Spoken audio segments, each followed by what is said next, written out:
ഇനി പ്രാർത്ഥനയുടെ ഭാഗമായി ഈശ്വര സാക്ഷാത്കാരത്തിന് വേണ്ടി ഒരു മനുഷ്യൻ പ്രാർത്ഥിക്കുമ്പോൾ ആ പ്രാർത്ഥന അവൻ്റെ ആരോഗ്യം പുഷ്ടി പ്രാപിക്കുന്നതിനും അവൻ കുറച്ചുകൂടി ശക്തനായ ഒരാളായി മാറ്റുന്നതിനും വേണ്ടി വിനിയോഗിക്കുക എന്നൊരു പ്രോസസ്സ് ആ പ്രാർത്ഥനയുടെ ഭാഗമായി ഇൻക്ലൂഡ് ചെയ്തു.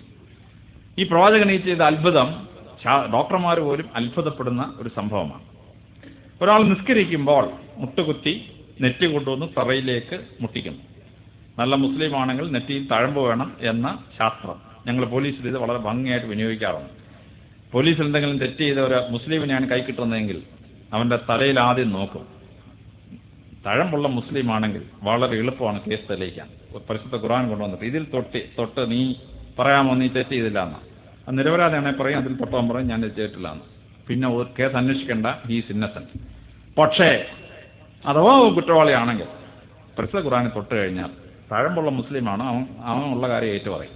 കേസന്വേഷണം വളരെ സിമ്പിളാണ്. ഈ മുസ്ലിമിനെ കൈ കിട്ടിയാൽ, ഈ തഴമ്പുള്ള മുസ്ലിമിനെ കൈ കിട്ടിയാൽ.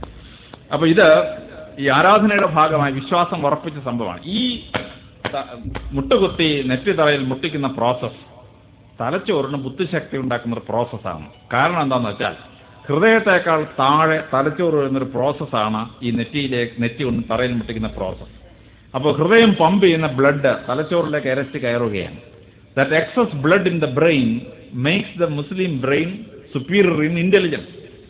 അപ്പോൾ തലച്ചോറിന് ബുദ്ധി കൂട്ടുന്ന അത്ഭുതകരമായ പ്രോസസ്സാണ് ഈ മുട്ടുകുത്തി പ്രാർത്ഥിക്കുന്ന പ്രോസസ്സ്. ഇനി അതിൻ്റെ പ്രാർത്ഥനയുടെ സമയം ഫിക്സ് ചെയ്തത് ബയോളജിക്കൽ ക്ലോക്കുമായി കണക്റ്റഡ് ആയതുകൊണ്ട് ഒരു മുസ്ലിം നിസ്കരിക്കുമ്പോൾ അവൻ്റെ ബയോളജിക്കൽ ക്ലോക്കിനെ അത് ഹെൽപ്പ് ചെയ്യുന്നുണ്ട്. What happens is that his neurological system and his brain become superior. അത് ഡോക്ടർമാരെ സിംപ്ലിഫൈ ചെയ്യുന്ന വളരെ എളുപ്പത്തിലാണ്. അതെന്താണെന്ന് ചോദിച്ചാൽ സൂര്യൻ ഉദിച്ചു, സൂര്യനെ കാണാൻ വയ്യ, സൂര്യരശ്മികൾ കാണാം, ആ ഉഷസ്സിലാണ് ഒരു നിസ്കാരം വരുന്നത്. നാട്ടുന്ന വടിക്ക് നിഴലില്ലാതാവുമ്പോൾ ഒരു നിസ്കാരം, that means sun is exactly on top of that stick. വടിയുടെ നീളവും നിഴലിൻ്റെ നീളവും തുല്യമാവുമ്പോഴാണ് 45 ഡിഗ്രി ആംഗിളിൽ സൺറൈസ് വരുമ്പോഴാണ് അടുത്ത നിസ്കാരം. സൂര്യൻ അസ്തമിച്ചു, സൂര്യരശ്മികളെ കാണാൻ വയ്യ, സൂര്യനെ കാണാൻ വയ്യ, സൂര്യരശ്മികൾ കാണാം, അടുത്ത നിസ്കാരം. So the entire timing of the prayer is according to the movements of sun and the moon. അപ്പോൾ ആ മനുഷ്യൻ്റെ ബയോളജിക്കൽ ക്ലോക്കും സൂര്യചന്ദ്രന്മാരുടെ നീക്കവും തമ്മിൽ കണക്റ്റഡ് ആണ്. അപ്പോൾ ഈ ബയോളജിക്കൽ ക്ലോക്ക് ടേൺ ചെയ്യുന്ന സമയത്താണ് മുസ്ലിം പ്രാർത്ഥിക്കുന്നത്. What happens? അയാളുടെ ബോഡിക്കും അയാളുടെ തലച്ചോറിനും അത്ഭുതാവഹമായ ശക്തി ഉണ്ടാവുന്നു, ശരീരത്തിന് ശക്തി ഉണ്ടാവുന്നു, തലച്ചോറിന് ബുദ്ധി ഉണ്ടാവുന്നു.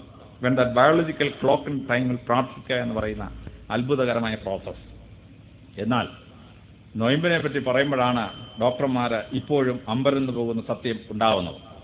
എല്ലാ മതങ്ങൾക്കും നൊയമ്പുണ്ട്. ഹിന്ദു മതങ്ങൾക്ക് 52 ആഴ്ച നൊയമ്പുകളുണ്ട്, നവരാത്രിയുടെ നൊയമ്പുണ്ട്, ശിവരാത്രിയുടെ നൊയമ്പുണ്ട്.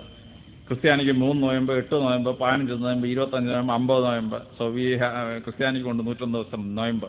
ബുദ്ധമതക്കാർക്ക് നൊയമ്പുണ്ട്, ജൈനമതക്കാർക്ക് നൊയമ്പുണ്ട്, യഹൂദന്മാർക്ക് നൊയമ്പുണ്ട്. പക്ഷേ ഈ നൊയമ്പുകളിൽ വെച്ച് ഏറ്റവും ശ്രേഷ്ഠം മുസ്ലിങ്ങൾ നോക്കുന്ന റംസാൻ നൊയമ്പാണ്. ഈ റംസാൻ നൊയമ്പിനെ പറ്റി അമേരിക്കൻ ഡോക്ടർമാർ വിശദമായി പഠിച്ചപ്പോഴാണ് അതിൻ്റെ സാരാംശം മനസ്സിലായത്. അതെന്താണെന്ന് ചോദിച്ചാൽ 11.5 മണിക്കൂർ ഒരു മനുഷ്യൻ 100% വയറ്റിലേക്ക് ഒന്നും കൊടുക്കാതിരുന്നാൽ, 100% അവൻ ഉപവസിച്ചാൽ കുടലിൻ്റെ പെരിറ്റോണിയം പൊട്ടും. കുടലിൻ്റെ പെരിറ്റോണിയം പൊട്ടി ബോഡിയുടെ ഇമ്മ്യൂൺ സിസ്റ്റത്തെ പ്രൊട്ടക്റ്റ് ചെയ്യുന്ന ഒരു എൻസൈം കുടലിലേക്ക് ഊർന്നിറങ്ങും. അത് കുടൽ അങ്ങോട്ട് വലിച്ചെടുത്ത് കഴിഞ്ഞാൽ ശരീരത്തിന് 10 times ഇമ്മ്യൂണോളജിക്കൽ കപ്പാസിറ്റി വർദ്ധിക്കുകയാണ്. 11 മണിക്കൂർ പട്ടിണിയിരിക്കുന്നത്, 100% പട്ടിണിയിരിക്കുന്നത്, അതിനിടയ്ക്ക് ഒരു നാരങ്ങാളം കുടിച്ചാൽ പോയി, the effect is gone. If something is given, intestine will not behave like this. അപ്പോൾ 11.5 മണിക്കൂർ കണ്ടിന്യൂസ് ആയി കംപ്ലീറ്റ് ആയി ആഹാരം വർദ്ധിച്ചാൽ, or even anything with calorie content ഉപേക്ഷിച്ചാൽ, അവൻ്റെ കുടലിൻ്റെ പെരിറ്റോണിയം പൊട്ടി കുടലിലേക്ക് ഒരു എൻസൈം ഊർന്നിറങ്ങുകയും ആ എൻസൈം കുടൽ വലിച്ചെടുത്ത് കഴിഞ്ഞാൽ 10 times ആണ് ശരീരത്തിനും മനസ്സിനും ആരോഗ്യം കിട്ടുന്നത്. അമേരിക്കൻ ശാസ്ത്രജ്ഞന്മാർ 12 കൊല്ലം ഇത് കണ്ടുപിടിച്ചപ്പോൾ അവർ അമ്പരന്ന് പോയി. 1400 കൊല്ലത്തിന് മുമ്പ് ഹയർ എഡ്യൂക്കേഷൻ പോകാതിരുന്നൊരു പ്രവാചകൻ ഇത്ര ഭയങ്കര ഒരു മെഡിക്കൽ പ്രിൻസിപ്പിൾ കണ്ടുപിടിച്ചു എന്ന് പറയുന്നത് ശാസ്ത്രജ്ഞന്മാർക്ക് മനസ്സിലാക്കാൻ അപ്രാപ്യമായ ഒരു സംഭവമാണ്.